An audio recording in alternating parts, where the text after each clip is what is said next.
یہ 6 آدمی تھے جو اللہ پر ایمان رکھتے تھے۔ ان کے بادشاہ کا نام دقیانوس تھا۔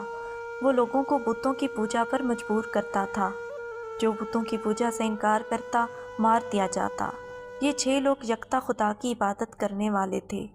جب ان لوگوں نے یہ کیفیت دیکھی کہ یا تو جان دیں یا بتوں کی پوجا کریں، تو انہوں نے ایک فیصلہ کیا۔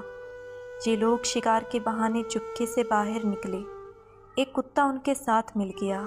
اس کتے کا نام قطمیر تھا۔ جب یہ لوگ بھاگ نکلے تو بادشاہ کو ان کے جانے کی خبر معلوم ہوئی۔ بادشاہ نے چند سواروں کو ان کا پیچھا کرنے کے لیے بھیجا۔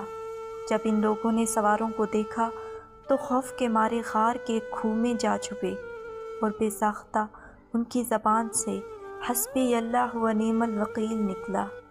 اس غار میں جانا تھا کہ خدا نے ان پر نیند کو غالب کر دیا کہ سب کے سب سو گئے۔ کتا غار کے باہر آگے کے 2 پاؤں پھیلا کر بیٹھا رہا۔